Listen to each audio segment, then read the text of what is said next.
Hello YouTube and welcome to another comic book review. This book came out on the week of July, July 5th, 2017. It's put out by Image Comics, and the book I'm reviewing today is Sacred Creatures #1. So, Sacred Creatures #1. This is a big book. There's a lot packed in here. I think it was 66 pages. It's an Image book, so that's 66 pages with no ads. As you can see, it's a big, thick book there. A lot of story, a lot of content here. So, to start off Sacred Creatures, we end up in a building with a family. You've got this large family of brothers and sisters who are from different ethnic backgrounds and different ages. So you can tell there's something, different about them right from the get-go. And they're, talking about, you really are like getting the sense that, something's going on with them, and they don't typically, get along with one another and spend a lot of time together and stuff like that.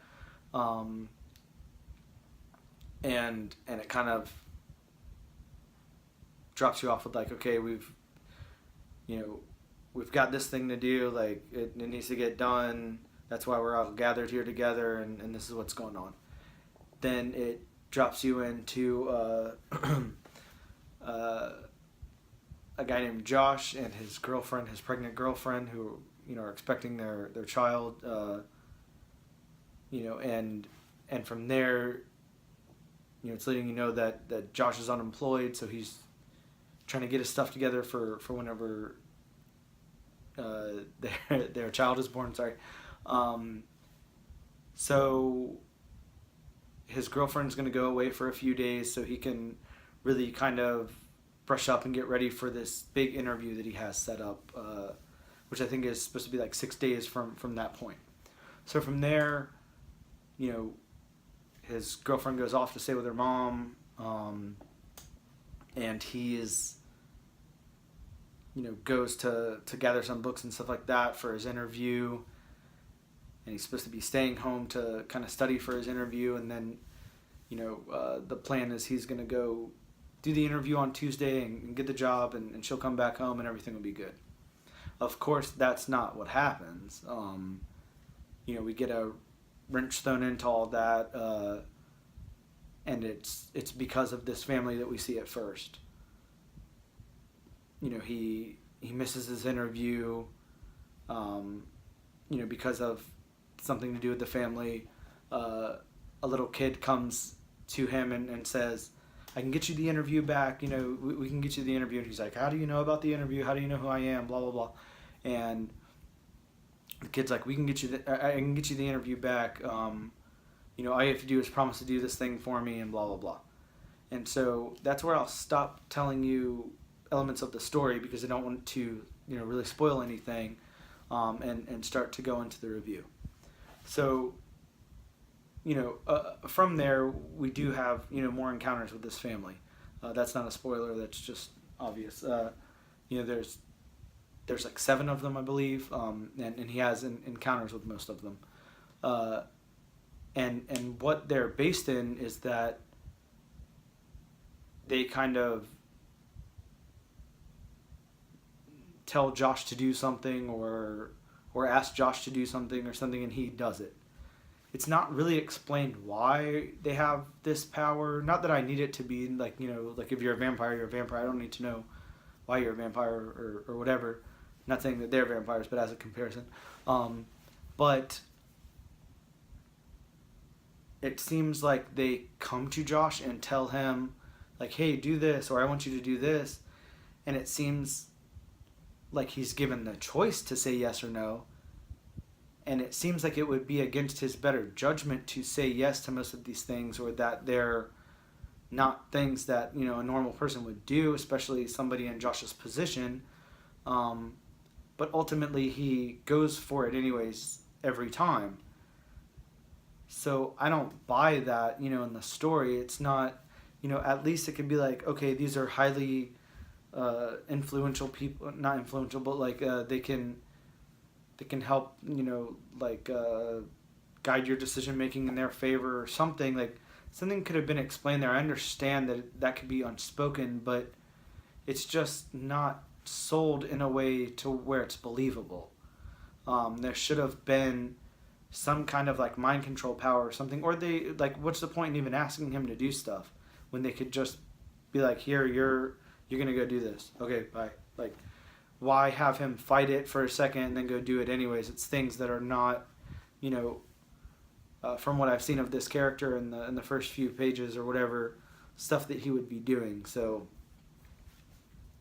to me, that wasn't really believable. The setup was good. The story was good. It was something you've seen or read before. It's like Hellblazer-ish, kind of stuff or whatever. But it's not bad. Like, it was done pretty well. Everything was good other than I'm not sold on why Josh continued to do these things. There should have been a little bit more background as to why he would buy into what they're telling him to do every time. I didn't like that. Give me a little bit more to go off of. Maybe they'll explore that later. But you gave me 66 pages right here to start off with, so why not include that in there? That's important to me, at least.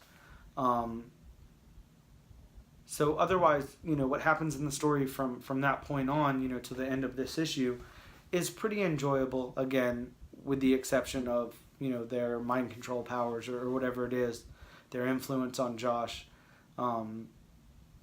Everything else is pretty solid. You see the deterioration of this guy in just a few days, how he had, this mission. He needed to, get ready for his job interview, get the job. By the time his girlfriend got home, have everything together and carry on with his life. And that's not, what was going to happen, or that's not what happened. Instead, we see this quick deterioration. We see, that Josh has ruined everything that he possibly can. Like, now he's facing like a lot of things that are going to ruin this for him, all the way till the end of this issue, where it's really going to mess up stuff for him. And the last panel is like a nice surprise, like cliffhanger. I mean, not surprise, you could see it coming, but I think it was well done. So the story for Sacred Creatures 1, again, it's good. They did a good job for what it is. It's something you've seen before, but they did execute it well, with that one exception, which is a pretty major exception. So I think if we're going, out of 5, I'm gonna go 3.5, and it could have gotten to a 4 had they explained a little bit more of the family's influence on Josh or other people. I would have been happy to give it a 4 for that, but it didn't get that because I didn't get that exposition. For artwork, at first I thought the artwork was beautiful. I thought it looked great. It's the cover art's very nice. The interiors are nicely done, until you start to notice what I noticed. I mean, that first couple of pages there, even to here and stuff, you take a look at a few of these panels, like, it looks nice. It's nice, clean artwork. It looks great. I like this kind of artwork. Somewhere towards the middle of the issue, I would say, not quite the middle, right? If you read this, if you're getting to the parts where, where Josh is outside, this is the first place that I noticed it, where Josh is outside and his bike has been stolen. If you look at the backgrounds on that, I don't understand what happened. I'd like to understand what happened, but it seems like whoever the artist is, maybe it's Klaus Janson, I don't know, is a great artist, and they really understand comic book art, and it looks great. But somewhere towards where I just, explained, the background art completely falls off.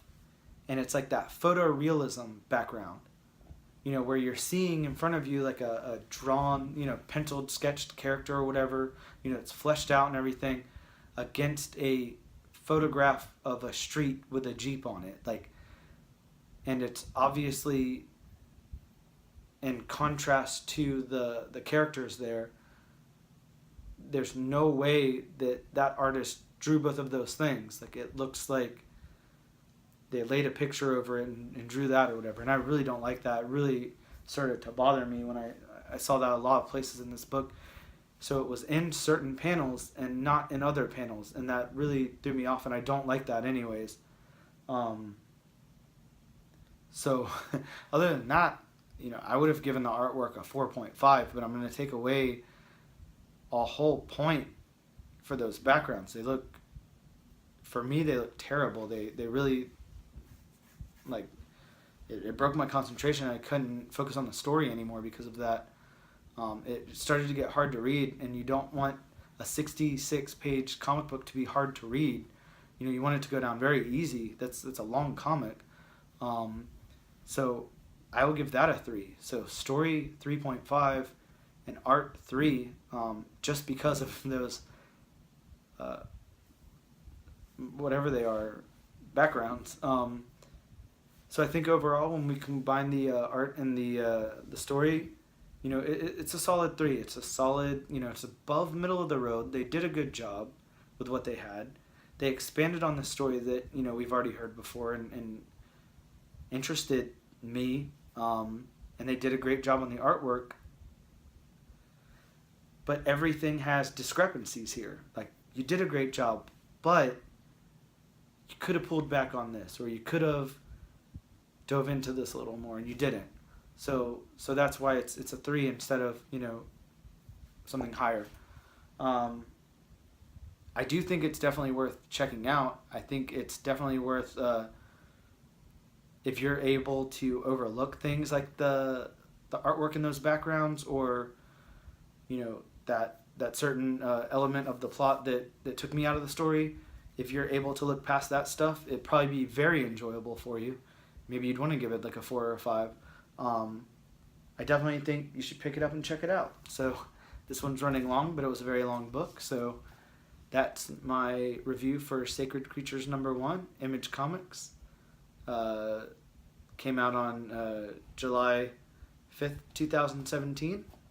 I will definitely be checking out issue 2. I just hope it's a little bit easier to read. Thank you.